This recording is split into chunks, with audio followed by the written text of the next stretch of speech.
Well, first, I would like to say, while we're here, why is it that we're doing this? This was first started by comments that did appear on Facebook. That's what, kind of galvanized and mobilized students to get out there and start protesting. But the reasons, the seeds were planted a long time ago when many students, have filed complaints and everything against this particular professor that we were protesting about. So first, I want to clear up a few things because a lot of people, who know me, have been taking me to the side, asking, what is it about, asking me personal questions about this. So first, I would like to say that we are not against free speech. I know that was a big topic that people, were thinking that we were attacking free speech and somehow against free speech. We're not against free speech. We're not against professors having an opinion and even sharing those opinions in class. We understand that, in a class, of course, professors' opinions and views are somewhat going to come out in the class, so we're not against that. What we are against, though, however, is racism and sexism. When those things get interjected into a class, that's when the problem arises, and that's when the problem has to be addressed. We are not against tenure. That was another big thing that was being discussed, that we are against tenure. We're not against tenure. Once again, we are against racism and sexism, and those were the main things, the comments that were being said. We are not anti-Jewish. That is another thing that was being said, that we were somehow trying to attack the Jewish community, and that's completely false because we had Jewish people from the Jewish community come out there and protesting with us. So we're not against the Jewish community. This protest and action was not started by a faculty member. It was started by the students. Students got fed up of comments that were being made and decided to unite black, white, Arab, Jewish, Christian, everybody, Latino, everybody decided to get together and stand up against racism. And this is not just limited to comments that were on Facebook. A lot of people were saying, like, Facebook is private and all of those things. And this is just not limited to Facebook. It just so happened that particular day when we first started protesting, that was the only information we had to use to show people the comments that were being made. But now, today, we have audio clips of things that he's been saying in class. So those are just a few things to clear up a few things.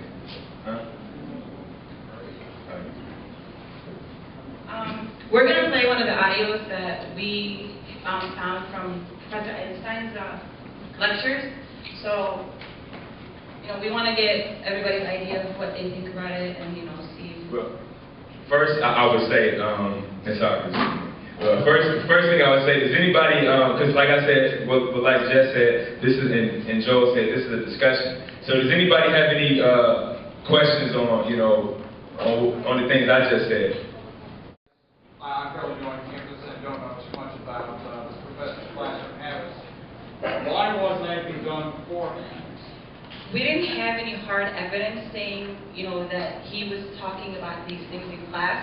So once, the only thing that we had was Facebook. That's the whole thing, the whole idea of why this whole thing started. Once we had, evidence, people started coming up and started sending us emails of lectures, of things, people started to file formal complaints or sending us complaints of what they experienced with that professor. So once we had those audios, we listened to them, and then that's when we started taking further action. Does that answer your question? Sure, yes. You sure? Okay. If there's the audios here right now, I would imagine those were publicly available beforehand? No, they weren't publicly available. They're available now. They're on Facebook, on YouTube, so they're basically everywhere now. Any other questions? Yeah, so you said that you're against his viewpoint, or you're not against his viewpoints, right? You're open to his own point of view and his own opinions. We're not against professors having opinions. You're not against him having opinions? Right. Right. So wouldn't you say that his racism is his own opinion? I mean, has he ever acted on his racism? Have you been in his class and him shown some type of racial discrimination towards you and you get an F in the class? Like, how do you prove that? Like, how would you prove a grade was given unfairly? Yeah, I mean, I don't support what he says. Right. But at the same time, you can't say that he's discriminating against you because you haven't been technically discriminated against. Like, you haven't received an F in his class. I stood up in his class and I said numerous things to him about the stuff that he said, but at the end of the day, I get an A in the class, and that's the issue. It's like, he's bringing, I think it's more than just what he's saying. The issue should be, you know, the fact that he's the only one teaching these classes, bringing his ideology. Right, and that's where the issue lies. The issue does not lie in the fact that he is he's very proud of his Jewish heritage. He's very proud, and and that's fine. Yeah. And guess what? There's a time and a place for that, but in class, when that is the only thing you talk about, when that is the only thing that is being covered, that's not okay. What we're going for is the lack of education that you're getting sitting in the class. Because I personally had a class too. I had no syllabus, no homework, nothing, and I got an A. The easiest A I've ever earned in my college career. But I did nothing. I did absolutely nothing. And all he did was rant and rave about everything. Yeah. So I totally agree, but I think at the same time, you should be having some kind of unifying message that's, you know, the same for everybody. It's not that he's racist or that he's discriminating because he's not discriminated against. To my knowledge, I haven't heard of anyone being discriminated against in this class. So I think there should be a unifying message that everyone can agree on. I just want to say that I do have his class this semester, and we had a test last week. We had to write 2 essays. I got a test due next week. His syllabus is available online. He doesn't hand it out at the beginning of the class, but he also assigns books that as adults we're expected to read on our own. You know, he doesn't check up on you. Oh, did you read it? Did you read it? Did you read it? He just expects it as adults to read it. And that could be so now, but because when I had a class, we didn't have any other college student would be okay with that, but I got nothing out of the class, and I came. Yeah, that's the issue. Right. I think just saying racially charged things and saying creating a hostile environment in the classroom, he's bearing some responsibility for that. If he's saying this like that, if he just totally derides and totally dehumanizes people of a particular race, people of a particular ethnicity or religion, and students of his that eat it up, or maybe take a side on that, go outside and beat somebody else, that's on you. I'm not saying that particularly happened, but I'm saying as a professor, if you're going to sit there and just spout all the hate speech and all the intolerance, then there's definitely still a problem right there. I know we're getting kind of really into the public kind of comments right now, but I was going to say, still kind of follow the itinerary, get the audio clips and make the personal statements, and then we'll open the floor a little more. But I'll answer these people that had their hand raised. First, this guy in blue, I'm colorblind. Thank you.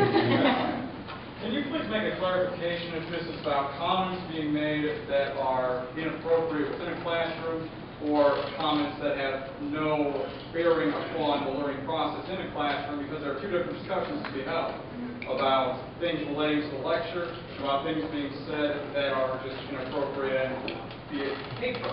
From what I understand, that's what constitutes this lecture, is the inappropriate stuff, but that's still up for debate.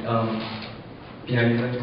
I think it's more in creating a hostile environment.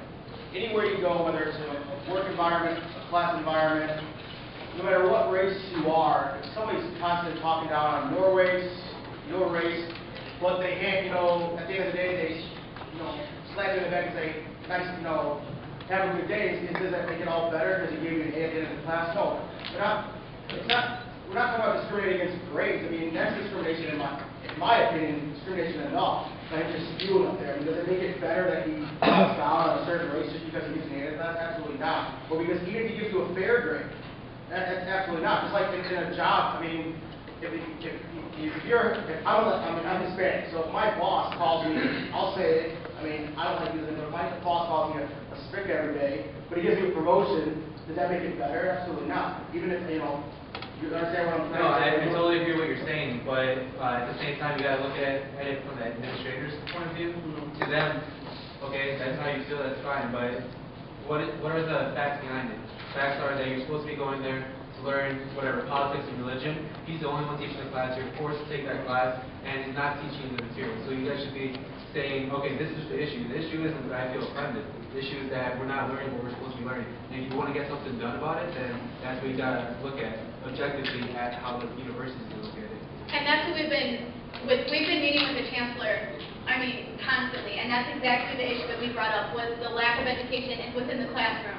Since he teaches in the liberal arts and social sciences department, our political science teachers are there to make us think.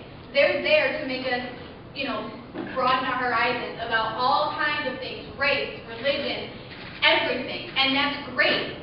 But what it came down to with this fight is that's not all you need to hear. If I'm in a class of, I had American political thought. I don't know. I don't even know what it is. Because we didn't learn anything about that. That's the issue. That is the issue that we are at, is that if you are sitting in a class, you need to learn that material. And then if the environment within that class is distracting, or if it's, it's not, you can't learn. You cannot learn in that kind of environment. And that's what we're here to do. You pay to come to class to learn.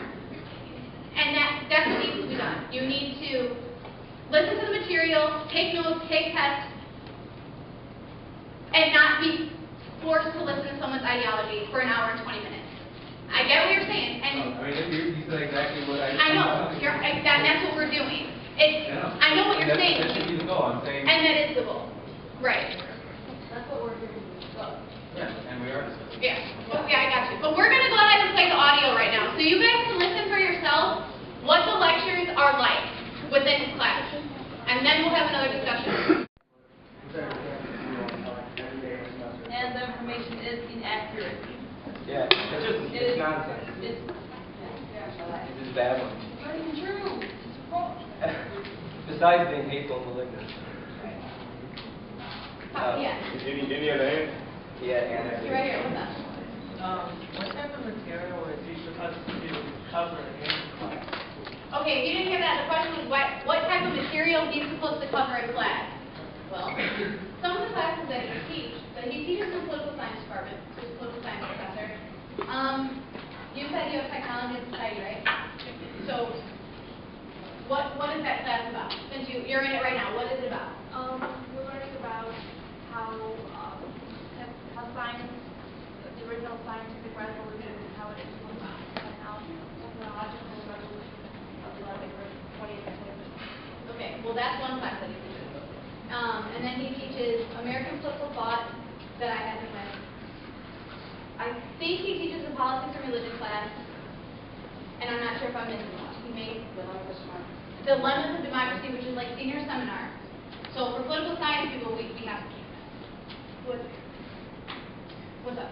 I was going to say, if you took the American political thought class, the assigned textbook is Democracy in America by Tocqueville. If you read the material, you can successfully refute anything he says that you may find offensive by reading the material. Yeah, I really don't know the book. In all defense, it was because, his wife was pregnant and he was never there at the time, and so when he was gone, we were gone. So he wasn't there. You can't cover material if you're not there, and the times that you are there, it's either half an hour here or 45 minutes there. You mentioned that he doesn't expect you to do reading on your own time, so that would just give you more time to do material. Right, if I had children or books, which I didn't. It would be fine if you could refute him from reading the textbook, but of course that's not the role of students. And simultaneously, it's not the role of an instructor to antagonize students to debate him. What we heard isn't him challenging students or bringing up issues that are legitimate, but it's him proselytizing hatred. So he's adopted this ideology that he believes in, and he's subjecting students who have paid for his course to earn a degree to this kind of speech. It's not our role in that classroom to contend against this.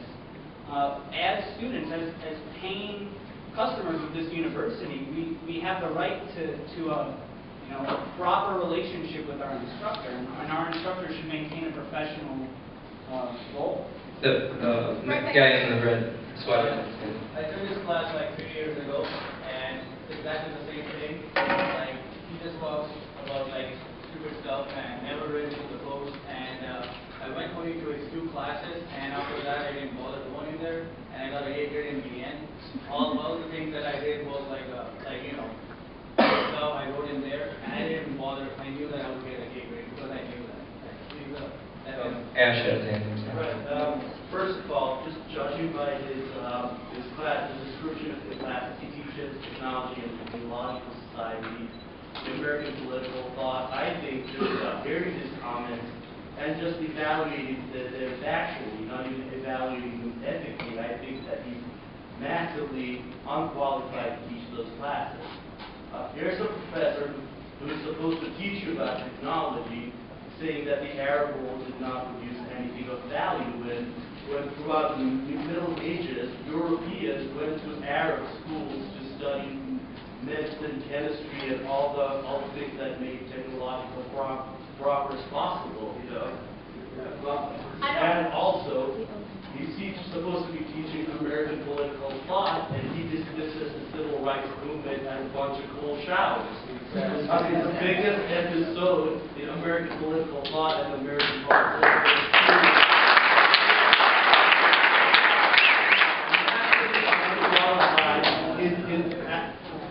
On top of being ethically,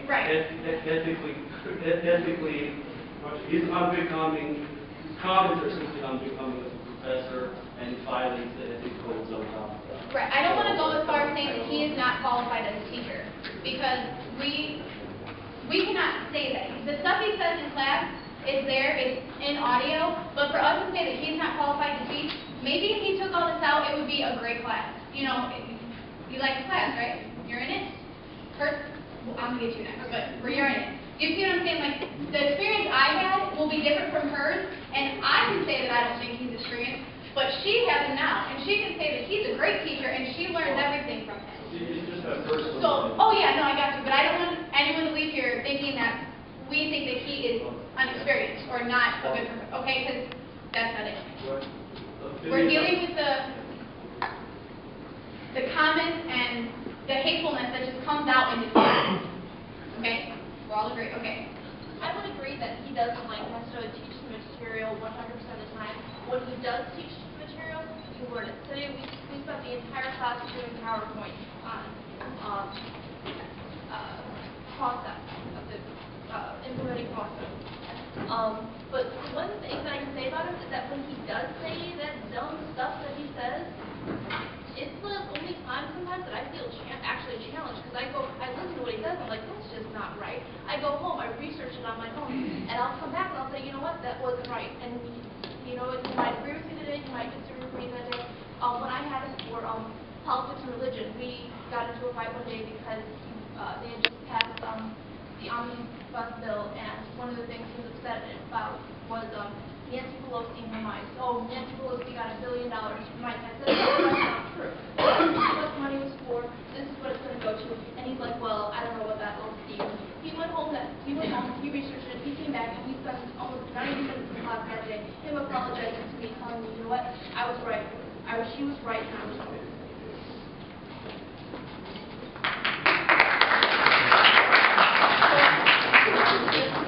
Can I respond to that real quick? I'm sorry, but hold on, Nico. if you think the only way that you can be challenged and learn is by listening to racist, bigoted comments, then we should all be going to school at the WBC, the Westboro Baptist Church.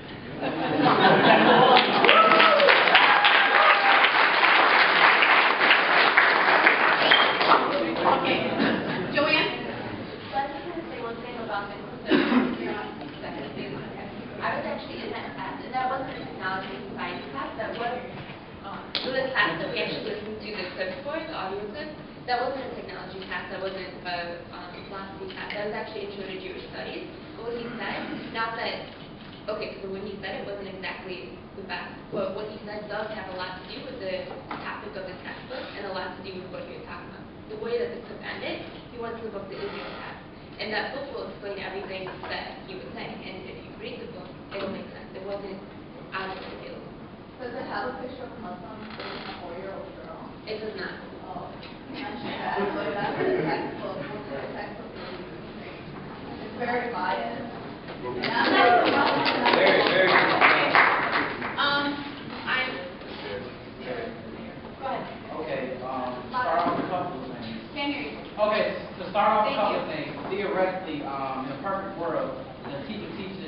learn. But in this instance, we have students who are, some are provoked to do their own research, and some are just provoked in an aggravated way. Quite frankly, when I come to class, can you guys hear me now? Okay. Now, when I come to class, I'm paying for a service. I'm paying for, not you to tell me the information or to provoke me to search for knowledge. When I got my admission letter to college and registered for classes, I'm motivated enough.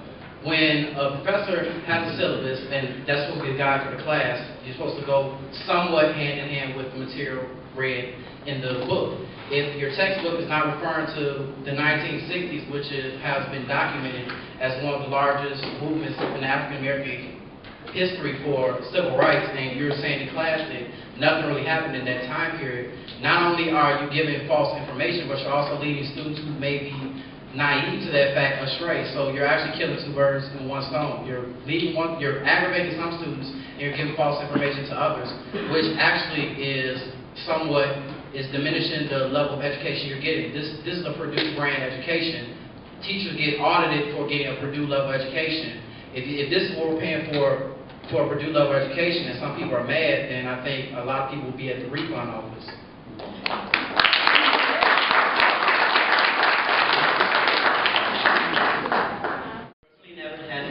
So I can't really talk a lot about this, but from what I understand, academia, the way I see it, is to promote debate. So the classes I've had in political science were always given two positions, and we would have material to cover one position, material to cover another position, and then we would debate both positions. So that's how I understand. If you write an academic paper, that's how you're going to be graded. You know why? Because professors, if you write an academic paper that just proves one position, and then you're going to apply to present that at a conference, I don't think it's going to be accepted, because they want to see you're properly covering the material and the literature presented before, so that you prove your point, right?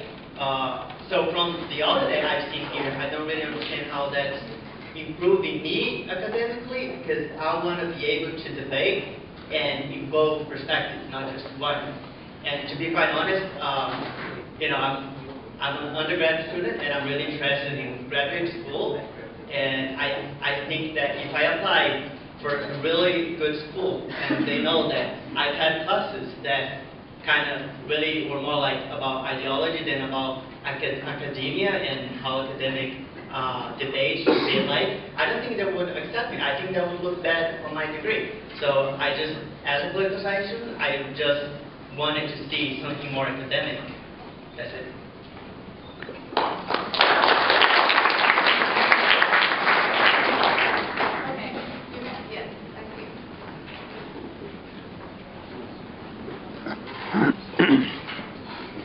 Hi everyone, my name is Shaheen. I'm just wondering, did anyone ask him why he said or wrote that?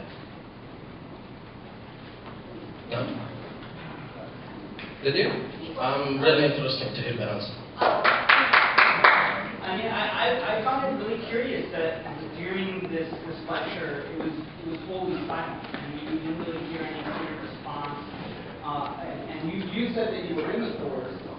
Were there students who had challenged him in class? And this is one of the problems here, is that the student-teacher relationship is such that we look up to our instructors.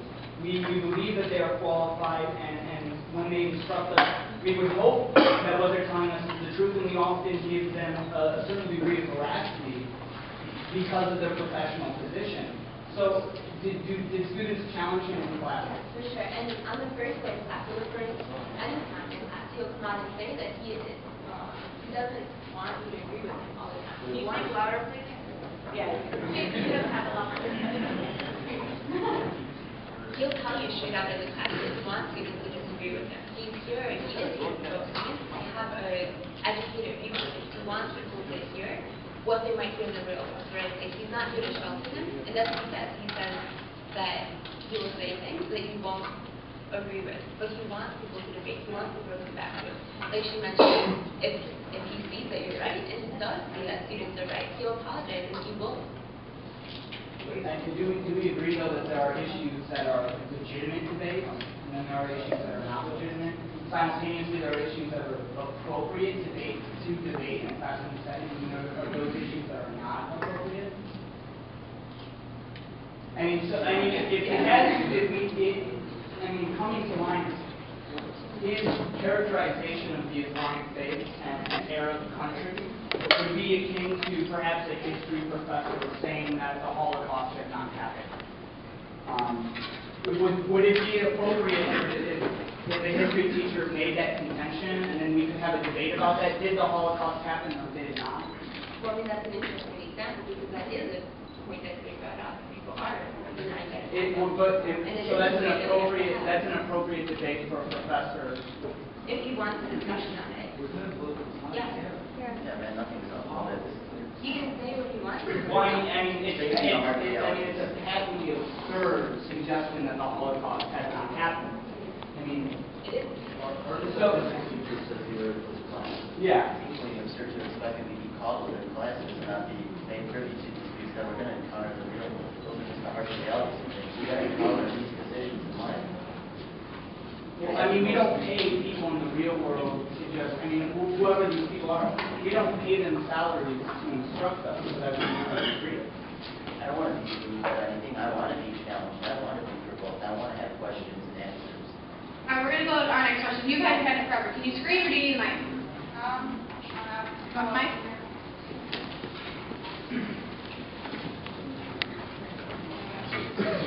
I kind of had two points on this.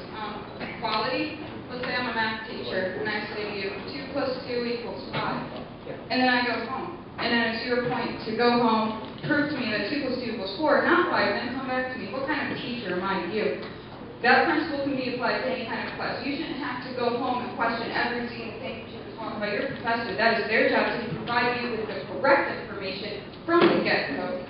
And then on top of that, there's a comfort level between student and professor. Let's say I'm a Muslim girl, and I listen to all this that he said during one of those classes.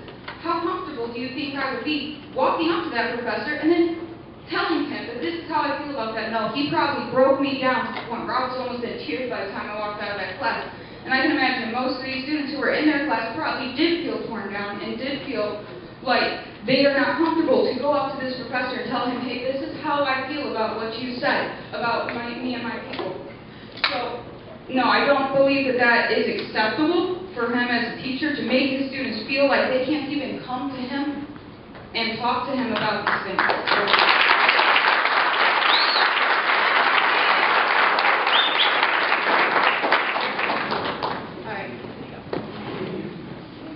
Hello, everyone.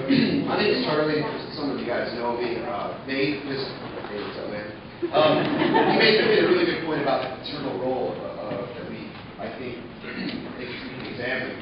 It seems to me, and I'm a philosophy major, and anyone who's taken philosophy courses knows there's a lot of argument there. So, I guess speaking from my point of view, the kind of teacher, the kind of professor I like is someone who's a conduit of information, someone who's bringing me the world out there, funneling it into my ear, and I can trust them. I think the real problem is that it's not my obligation as a student to sit through a bunch of garbage and then find the information that's accurate, because what it does is it lowers my professor's credibility. And I just don't think that that's what we're about. When we wear this Purdue shirts as a badge, when we graduate and we leave, we want to be able to tell people where we're from and how we got our education. And this just doesn't fit within that model. And that's really why I'm here and I'm sitting in this chair along with everyone out here. And I just want to say thanks a lot for everybody to show up, by the way. That's a really good sign. My best friend Walla is Muslim, and she was in his Dilemmas of Democracy class. And I won't let her tell you what happened, but the way that you presented that was perfect for how she felt. So. And everybody who has their hands up, you know, you guys might be shouting at. We'll get back. Okay, so I was in this class on August 30th, which is the first day of our holiday, Eid. If nobody knows what Eid is, it's a holiday that we have after Ramadan. We fast for 30 days and then we have a 3-day ceremony and, you know, families get together and stuff. On that same day, he made comments about Muslims. And that was my first day of class with him. He said, Muslims were corrupt. Those that I'm quoting what he said exactly. And I wish I had a recorder to actually record this. But he said Muslims are corrupt. They were corrupting the world, and the only thing they were good at is their food. He said everybody hates Muslims, especially Indians, and Muslims are terrorists. Now, me, he didn't know I was a Muslim, so I was sitting in his class, and I was really uncomfortable. I texted my best friend, Jess, and I said, was this guy a racist? And she said, I don't know. She said, yes, it's because of the things that he continuously said. So I took it as, very, very, and I told her, and I was sitting in class, and I was continually texting her, telling her what he was saying. And she told me to get up and leave. And I said, I'm not going to leave. I'm going to sit here and put up with this class and see, what other things he was going to say. After I left, which is August, the next day, August 31st, I spoke to Professor Rupp and I filed a complaint against him. They told me that they were going to talk to him and I needed to email, Dean Cordell and all that stuff, in which I did. And then they told me that that they had a meeting with him and he was going to give me an apology. And I'm quoting the word apology. He sent me an email 3 weeks later, okay? So it was on September, I filed 2 complaints and the 3rd complaint was just recent. But he sent me an email on September 26th, not apologizing, but he was insulting me even more. So he was basically saying that, whether you like it or not, this is what I believe and this is what I will continue teaching. And he said, in the end, I do not disrespect religion. And I think he already did that, was just saying the things he said on that one day. And I shouldn't be a student that had to go, I paid for that course. And I shouldn't be a student that had to withdraw from that class and take an independent study right now with Professor Rupp. I shouldn't have to go through that.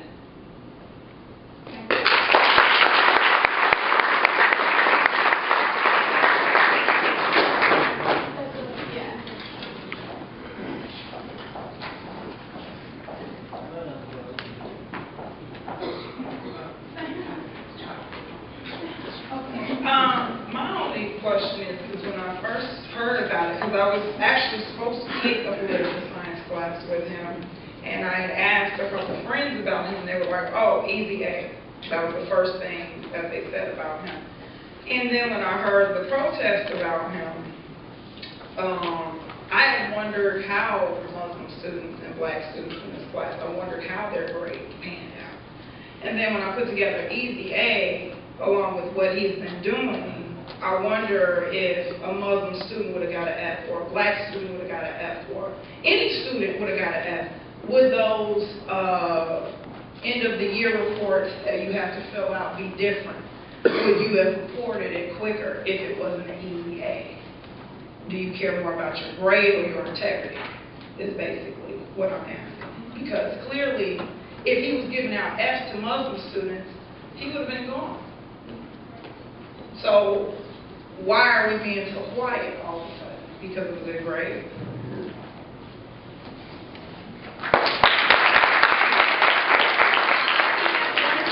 We don't have those, we can't see as students like how the grades are or things like that, so we don't know. Unless someone comes up and tells us, if a Muslim student comes up and says, I got an F in this class, but I did everything, or an African American comes up and says, he's saying those things. Right. And a Muslim student could be getting an A.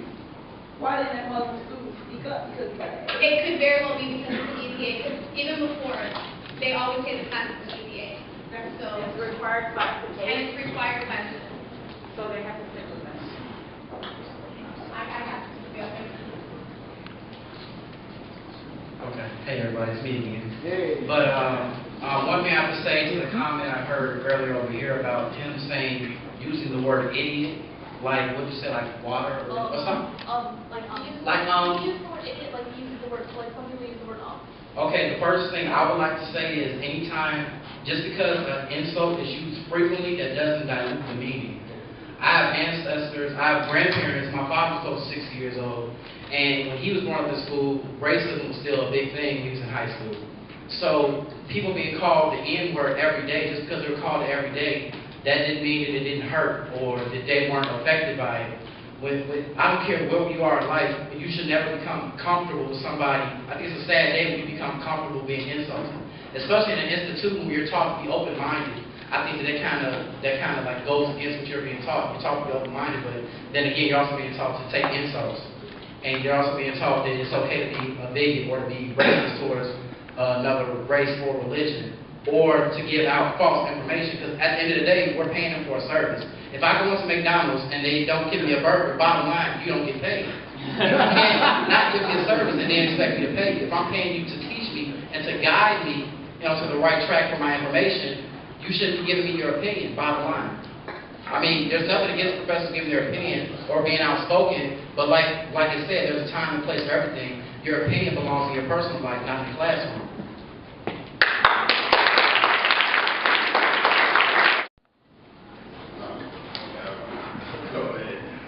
I mean, I feel like there's absolutely no reason whatsoever why you should be in a class of any topic, and it should be okay for somebody to basically pick out one religion, and because let's not lie here. I mean, it's downright racist.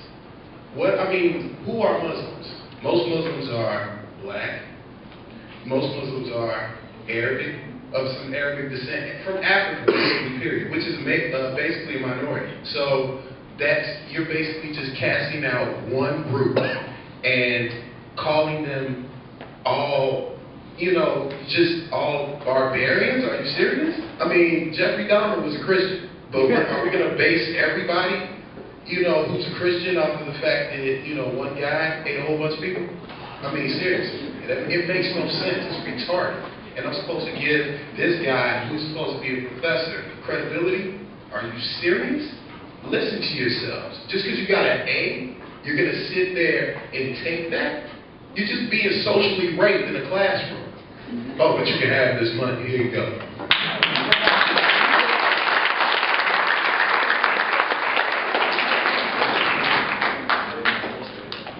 I think there's something in our academic transcripts, if you read it, you as students are not allowed to use curse words in the papers that you give to your professors. You are not allowed to incite racism to the papers that you give to your professors. There are these guidelines that you as students have to follow. Now, why can't our role models follow those same examples?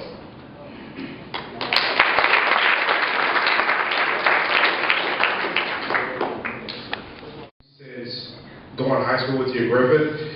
Seriously, if he said that to you or about Muslims in front of me, I would have made him retire that day through just arguing with him. That's one.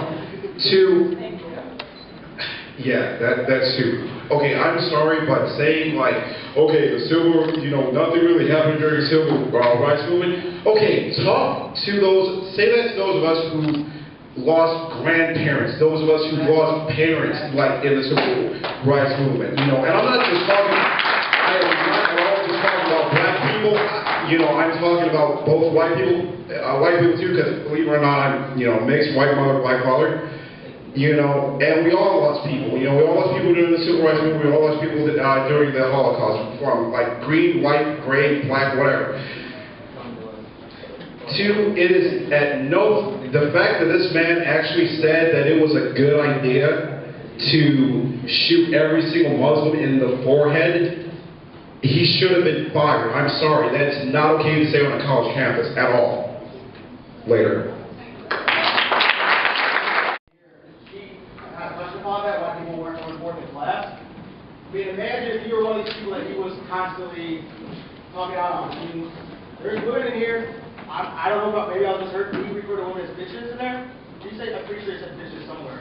He was rambling on and all, he said, and bitches. As a female in that class, I mean, come on, really?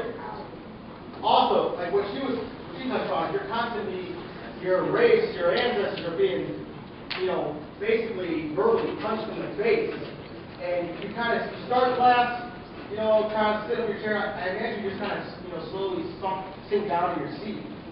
You really have the power to really say things at that point, because he's just killed your spirit of anything, of learning, any kind of, having any kind of good education for that day, if not more. That's basically all I got to say on that. I think people, maybe if they want to say something, he kind of kills that. I mean, he's maybe feel outnumbered because he is a professor, you know, he does have that power, and I think he's using his power. That's basically all I have to say.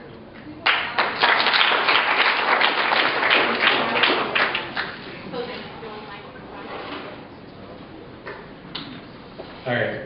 So I wanted to make a couple points.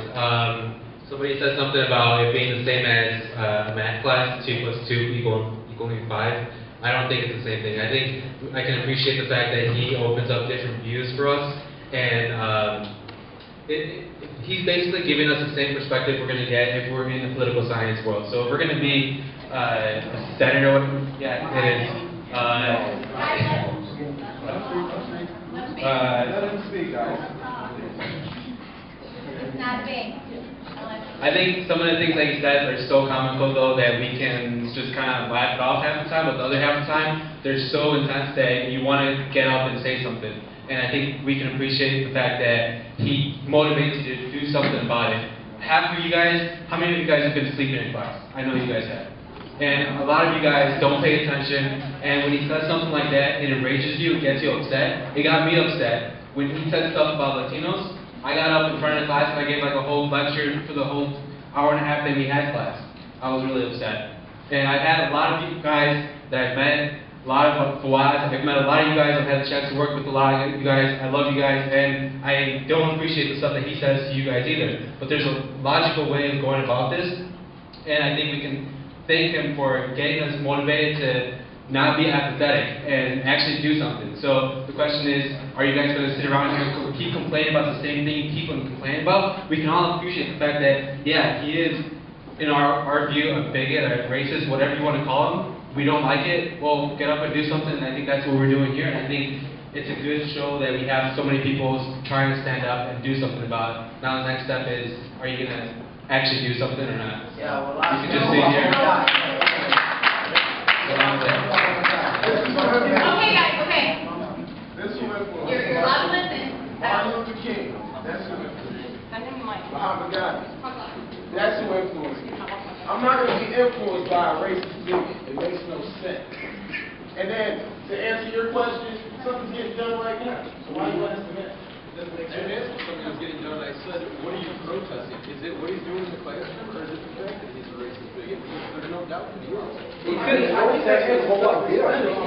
question was in the back was, what are we doing? Are we protesting because he's a racist bigot, or are we protesting what he says in class? Was that your question? Okay. Hold on. Go ahead, Chris. All right, perfect. I think there's people in here that have different reasons why we are protesting. Obviously, in a sense, okay, you know, yes, he's attacking Hispanics, but I'm more of the whole right and wrong aspect of it. At the right time is the wrong time. When you have the attention of 100, I don't know if it's some student classes, if you have the attention of, in a daytime, 120, 150 students, your time is spent educating those kids, not, I hate using this, not preaching, all right?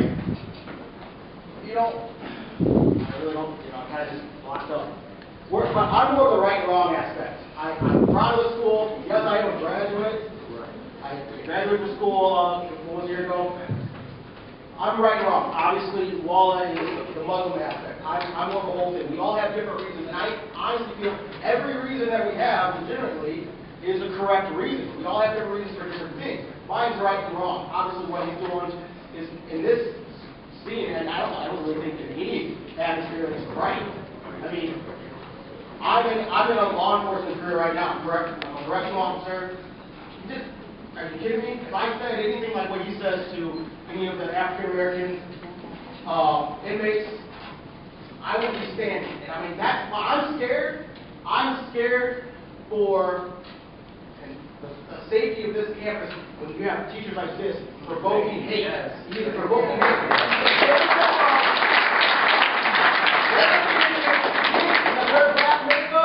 Whether it be with kids who have long hair, have tattoos, it's the same exact speech, but about different stuff that started, such things as yesterday, Columbine. It was out there, it's hate speech. There's no other hate speech. I mean, I'm scared of the safety of this because he's going to touch one kid and he's going to light a fuse in that one kid, and I'm scared. I live a block away. This is a campus I'm proud of. I don't think that my friends that go here, my family goes here. Because of what he said to somebody, I am not prepared for my mother's life because she might be sitting in the class where a kid gets so pissed, he reacts. Yeah. Come on, that's ridiculous. Thank you.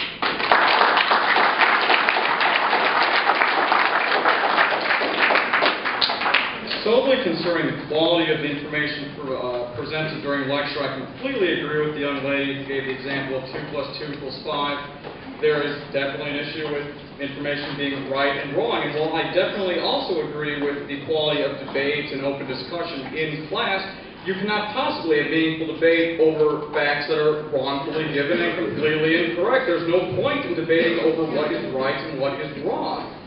So I do not agree with one of the previous comments a couple of speakers ago.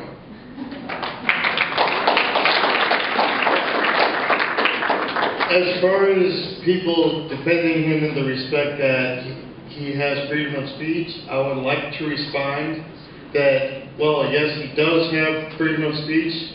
Actions do have consequences, and we have to hold his feet to the fire.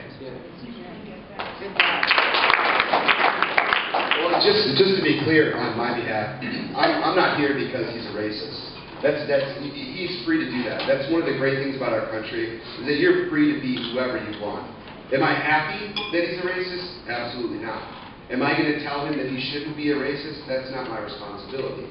But what my responsibility is to acquire a quality education. And I think that our focus, and maybe I'm overstepping my boundaries here, but I think the focus should be that he's creating a hostile environment within his classroom.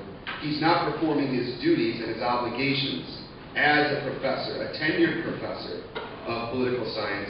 And what he does on Facebook, and to even be more precise, I've had 6 or 7 different quality professors discussing everything from pro-life to abortion, from the death penalty to all these very controversial issues. And what I can tell you is that from Professor Decker, Professor Rowan, all of these gentlemen in the philosophy department, I don't have a clue where they stand on those issues, nor do I care, because it's none of my business how they stand on certain issues, because it's not their responsibility. Their responsibility is to show me the two sides of the debate and to prod us a little bit into rational discussion in class. So again, I'm not here because he's a racist. He's free to be so. However, don't bring it onto my campus. Thank you.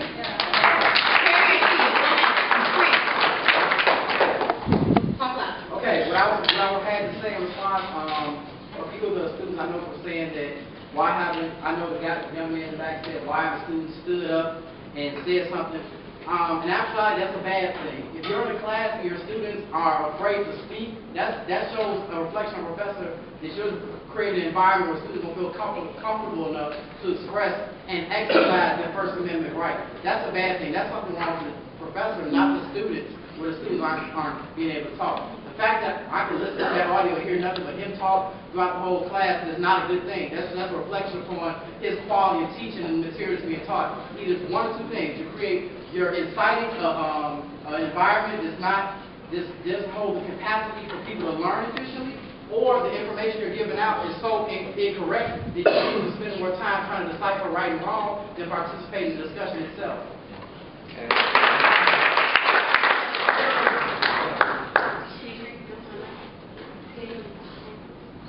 Well, let me take the discussion to a different way. As a student, we really talk and we agree about more or a lot of points what's going on in this room. But we haven't heard anything from the people who work with. I don't know if these gentlemen who work with him or anything. So we would like to hear how is he, what's going on with him, how is he act? Did they talk to him?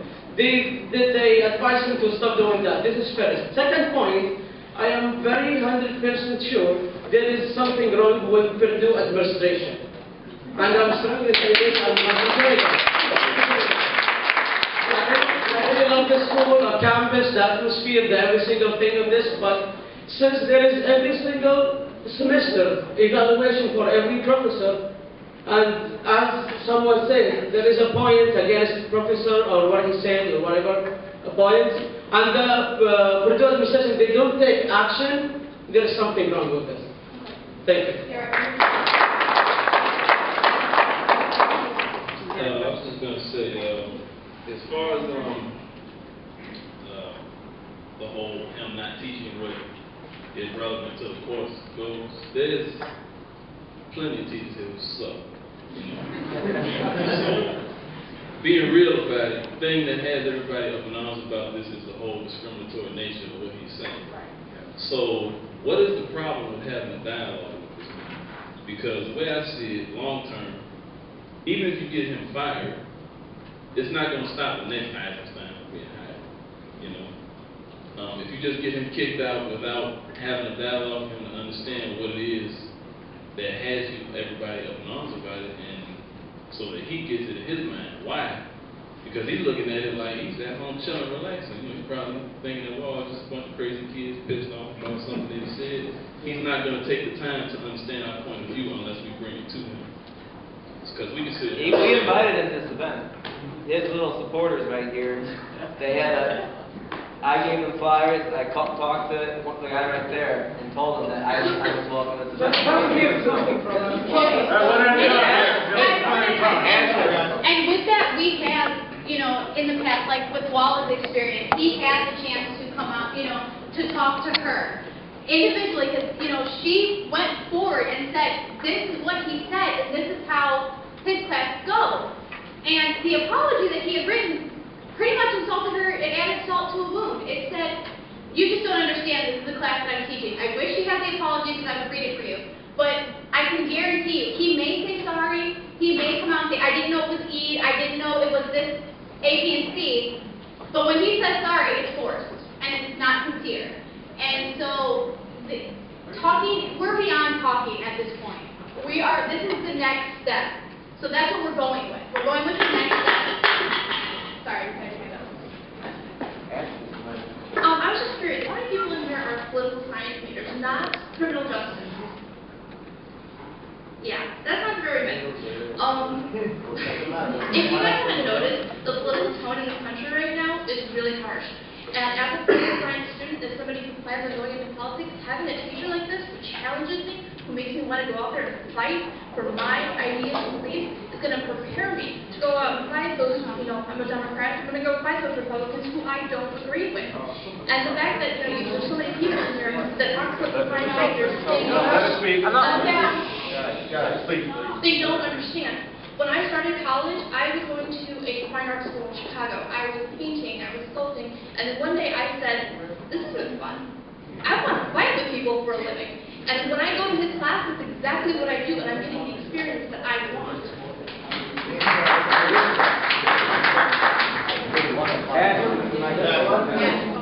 All right, young lady over there, since you like fighting so much, there's somebody coming your way. How dare you insult the Okay, I will reiterate this again. I want everyone to just look at me and focus. This is not the kind of debate we are going for. We will end this right now and everyone will go home. That shows the ignorance of... What we are trying to do here is have a reasonable college-age discussion.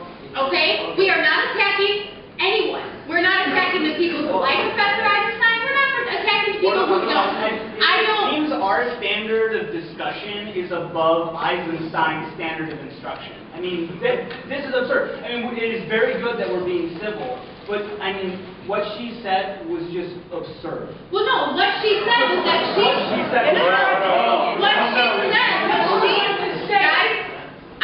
won't end here. What she said was that the class of Eisenstein, the person she enjoyed, that's fine. She can enjoy the fights and arguments that he presents to her. Don't yell at her because she likes it because you don't and you think it's absurd. To her, it's not. I'm a political science major also. I like it. I like debating. I love it. That's why I'm a political science major. But how is him saying, oh, Muslims are good for nothing but raping 4-year-old kids? How is that going to spark up debate? What kind of debate is that going to spark up? I don't understand that. I was just asking her a question. You didn't hear me. Go ahead. I was just loud, but this attacking is personal. It's not a personal attack. First of all, what I have to say in a very I'm saying in a very calm manner here, that to contend that only political science majors have the right to partake in any discussion about politics and partake in any discussion about current events is extremely patronizing. That is what I'm saying. This is not a personal attack. This is an attack on an idea. Okay, now back to the issue here. And these gentlemen over here, the philosophy guy, and also the person who spoke next to him, said that, I mean, there are professors like Detmer, we are all human beings, we're all biased in some way. But there are outstanding professors like Detmer who debate issues and that are focused so much on how to debate and how to present and how to logically think rather than what to think, that their class is focused on them. That is called scholarly debate. It is called a scholarly process. I mean, what Einstein does is simply not scholarly because we are not told how to think or what to think or how to exercise our logical facility. We are told something, and basically, I mean, there's the argument of the opposition that is somehow supposed to, galvanize you and guide you into action, like Einstein is some sort of a Socratic bugbear, but that's simply not the case because, I mean, there are strong points that can galvanize people, strong points that can get people to argue, but that's not going to happen if you're talking past people. That's not going to happen if you're using a language that's resolutely unscholarly and presenting your conclusion without any logical thinking presented before the conclusion. You're simply talking past people, and that in no way stimulates discussion, and it's frankly absurd that people out here think that, insulting someone or somebody's religion it makes them think. It doesn't. It feels like, I mean, basically, when you hear some of the things, I mean, he sounds less like a professor and more like a common internet troll, Thank you.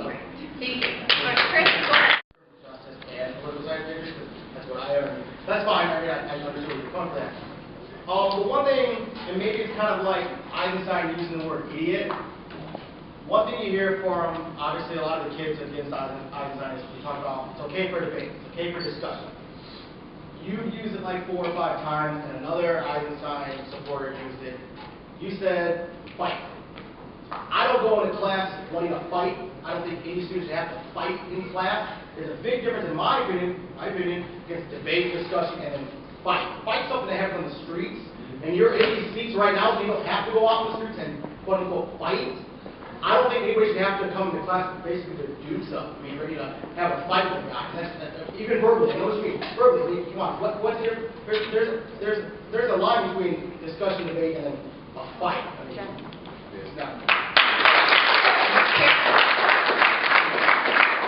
So y'all tired right now, but I got a few more things to say. Okay, I for one I'm very enthused at the fact that this situation is happening. Because this situation just proves to what's going on in the classroom. When you say something that invokes a violent reaction from someone someone doesn't like, something aggressive, be it your opinion, fact, fiction, whatever it may be, you go off topic. She said something he didn't agree with. What do? He got upset, and we started to go off topic. Our objective here was to have an intelligent discussion and not get upset, and not get angry. He got angry when she said, she invoked something he didn't like. When a professor is in a class and teaches something or invoking feelings out of students, you're supposed to be invoking passion to learn or to want to hear more. When you're invoking emotion, I don't come to school to get invoked into an emotion. That's what I have music for. That's what I have sports. That's why I go to the gym. Those evoke emotions out of me. I don't want to go to class to be emotional. When people are emotional, sometimes some people handle emotions differently. They become irrational and they do things they don't have no business doing. When I come to a class, my worry shouldn't be how somebody else next to me when they ask what the professor is saying. Because how do I know he's not going to get upset and start shooting everybody in the class? How do I know he's going to challenge him to an intelligent discussion? How do I know that I'm not more intelligent or he's not more intelligent than me? How do I really know that I'm going to take what he's saying good? Not everybody reacts to situations the same. And with that being said, that's why you have to create, we have to have some form of consciousness of what we say in the classroom, because by us all being different, that means we all have different emotions, different backgrounds, different characteristics, physical, mental. We all are different, which means we're going to react to the situation differently. And just because one person may say, okay, this is his opinion, we can have a discussion. In this country, the first right that you get, if you're not a criminal, you're a constituent. So that means that everybody in here has knowledge of what politics is and what it should be. So that statement about how that is how politics is supposed to be, I don't think so. I was an intern at a law firm that deals with politics and deals with the courtroom. Everybody has a point. Everybody has to prove things. But when you say things that are hateful and just coming out of your rear end, I mean, how are you going to be taken seriously? Have you heard a Republican debate lately? I mean, That's why, but that doesn't make don't you get the point? Well, that doesn't make it right. One at a time. Let me finish though. But at the same time, as maybe as screwbally and as airheaded as the debates are that are on TV, if you've heard one time any politician say anything racially stirred and actually got to the finish line that they wanted to be at? Absolutely not. And if they are, they missed all of it. I mean, so for anyone to make a statement of saying that, okay, he's supposed to get me stirred up, he's supposed to get me learn and to become a better person and to gain knowledge and enlightenment, or are you here to just have an argument and a pissing contest with your professor? Nobody wants that. I'm here, I want to learn facts. I need facts. That's what I paid for.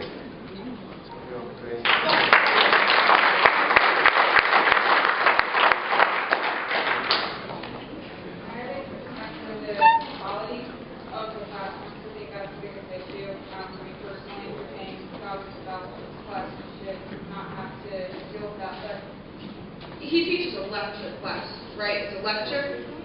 Okay. As far as I'm aware as a student, during a lecture class, I should be able to sit there and take notes on anything this professor says.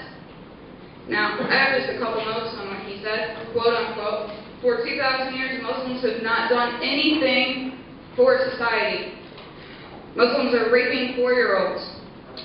Most Muslim countries are the most useless. This is just 3 statements. I'm sure I could get a page of 30 plus of these kinds of statements from this man. Now, if I try to take this literature to my English teacher, to my history teacher, or to anyone else with any kind of historical background, and I try to use this in another class, try to transfer this now, this isn't knowledge. This isn't facts. They rape 4-year-olds.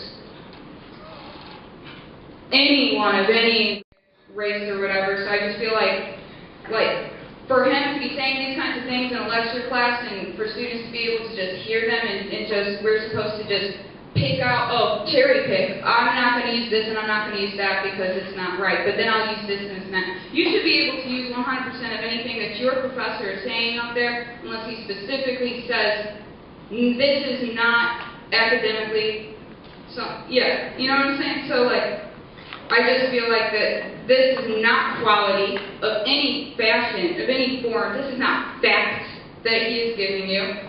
This is not something that I can transfer this kind of information into another class or to another facility in this school. This seems isolated to his personal ideas and views and that specific.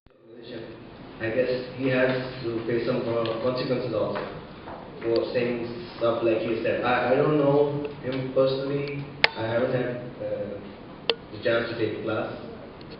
with him, but I'm pissed off right now. Just because of those 3 comments that I saw on videos. The other thing, the thought-provoking thing that he said there, what if he said something similar about your religion? Would it provoke your thought? No. It would actually make you mad like I am right now. That's all. Me, I would be, like, I would feel like he's trying to start a fight or something. Okay, so then you say, like, okay, somebody said that he's racist, and, like, that's free, like, in America, you're free to be racist. That's, so I get that. And then somebody said, like, maybe it's the student's fault for not objecting in class. Okay, I get that. But the real issue, I think, for the protest and for this discussion, a real problem is that when the institution in America, the university, right, so when they condone that kind of badness in the classroom, because the professor's got that, I mean, you know, whatever, it's some kind of authority or something, and if the university is going to condone racism or sexism, that's the real problem. And so this is, I think the good thing is to talk about it, and like, then maybe they'll get it. But the problem, I think, is if the university, if they don't listen, right, like if they really do want to condone racism, then you have to say, what's the next thing to do? And I've heard of boycotts where the, like if you get everybody to stop going to the cafeteria or like bookstore or whatever, and then maybe that will hit them in the wall. I don't know. But I'm not trying to say you should do that, but it might be a good idea. That we could say is wrong with what he said. And one of them is, obviously, that's coming up right now, is the teaching thing. And I want to just say that if you need to be challenged with racist remarks to learn politics, that's fine. Most of us don't need that, but if you need that, that's fine. And the thing is, if I were your teacher, and I'm not racist, I just will give it to you and say, there are people who think A, and give it to you not as a presentation of how I, your teacher, who you should feel comfortable with and feel you know, trustworthy of. I'm not the one that thinks that, but there are people out there that think that. And also, there's enough racism in the world to be inspired by. A kid was just beat at Lake Central High School recently for being a Muslim. If that isn't inspiring you to fight in the world, then I'm sorry, I don't know what to say about that. Why do you need a racist teacher to be inspiring you? Yep.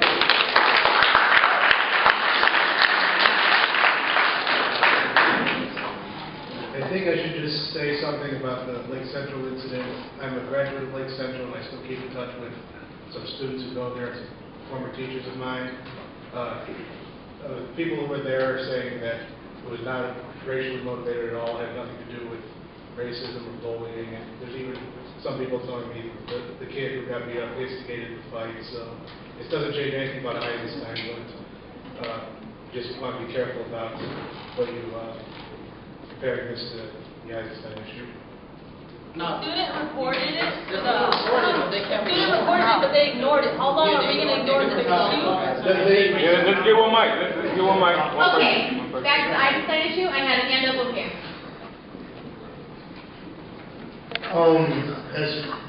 I don't remember your name, but as far as being motivated to fight for your own personal political beliefs, that's fine. But at the same time, okay, well,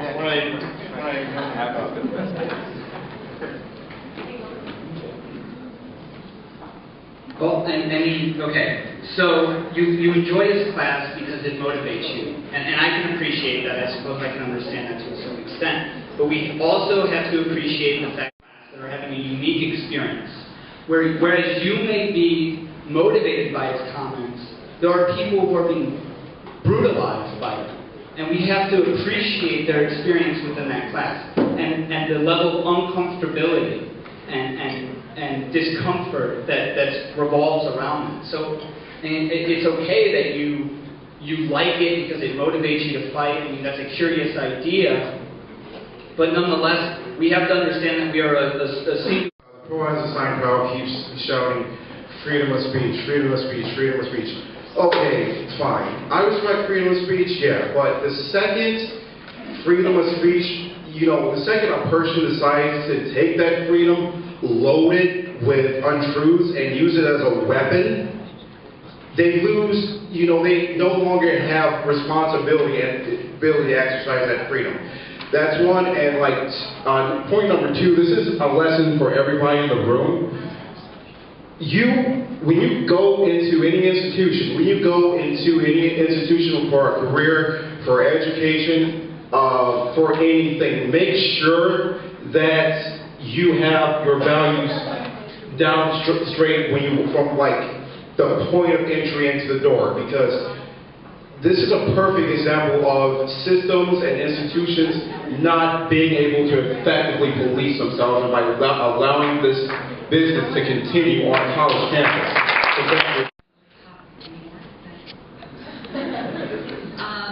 It's difficult for me to be here. It's very emotional for me to be here because I first reported him before many of you were born. And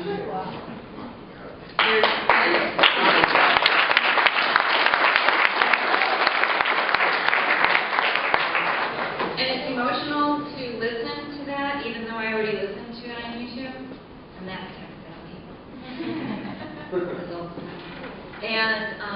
but walking in here and seeing so many people, it was emotional to know that you guys have banded together and promoted a sense of solidarity. It also makes me very sad to know that this is still going on after all these years. It's not just against Muslims. It's been against women, Black students, Latino students, Eastern European students, gay students, and Catholics. There is, it's the fact that there is a solidarity might change things, but I want you to know there are many hundreds of students who have gone before you who were absolutely intimidated. I think the sense of solidarity is empowering you. It empowered me to come here tonight because I've been intimidated myself. I was intimidated again today, not by him, but somebody else in the department, because people who go against the grain and say this is wrong are isolated, and there's an absolute hostile work environment there. The last time there was a confrontation with him in a meeting in the spring. We don't really have the current meetings because of the conflict, and the department would rather avoid conflict than bring us together. And in that meeting, he dismissed the work of historians. I'm an historian, and it's the Department of History and Political Science. He said history is worthless. The work historians do is worthless. And ever since he arrived, I was here before he was, even though he got promoted a lot faster. He was always protected. And when I complained, I waited for someone to say something in the department meeting, at least, you know, you crossed the line, or that's inappropriate, or she is your colleague. So I raised my hand, I defended myself, and then I asked him to be reprimanded, and nothing was done. I was told by other department members to just laugh it off because you know how he is. But, I mean, it's been like that for 20 years, and it's very frustrating. Because when somebody does speak out, they're isolated, and it's very frustrating to advance professionally in that position. You are speaking for a lot of people who are intimidated.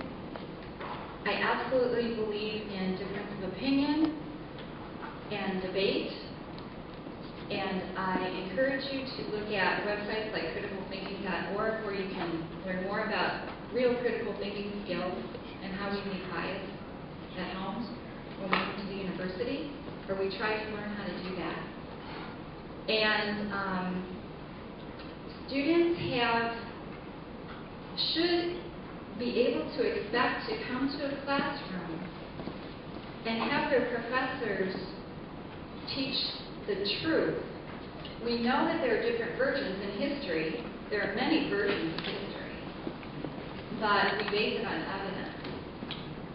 Students shouldn't have to go and defend themselves continually. They should be, and they may disagree with their professors. They may find out something else is true or factual, but that should not be the norm in a classroom environment. And harassment or harassment.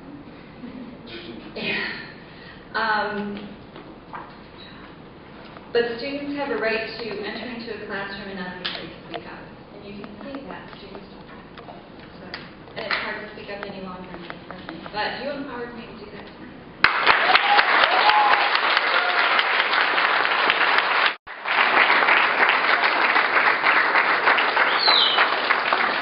And I just want to say the first that I saw it on Facebook or wherever I saw it, and I never should have done that before. The only reason I made a comment is so you knew that we were trying to do something about it. You shouldn't have to do this alone. And to document the nature of your complaints. I appreciate the level of discussion tonight, and we've had a variety of opinions that have been and facts and perspectives on the nature of teaching and the nature of a good education. I appreciate that very much. Those of you who have complaints, there are channels, and I urge you to, strongly suggest you consider taking those channels. Thank you.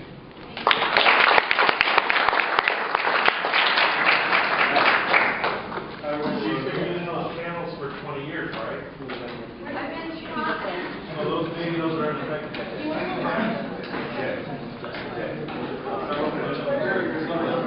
I think boycott might be more effective, right?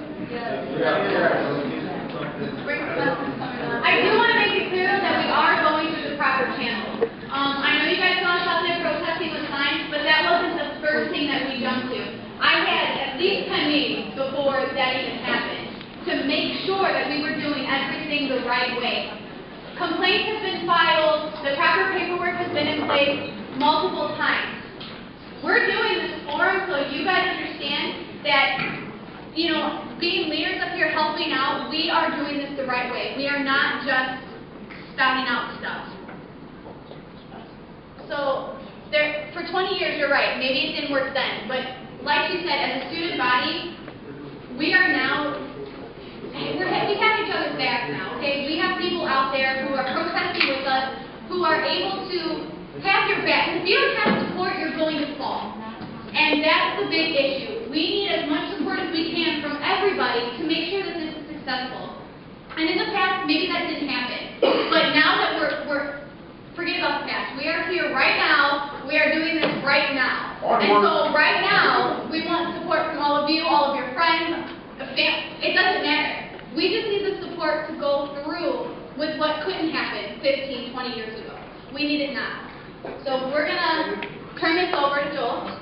Well, first, we're going to let the young lady hear the great speech, because she hasn't spoken. Go ahead. Not everybody, she hasn't spoken. Can you hear me? Yep. Yeah. I look at tonight.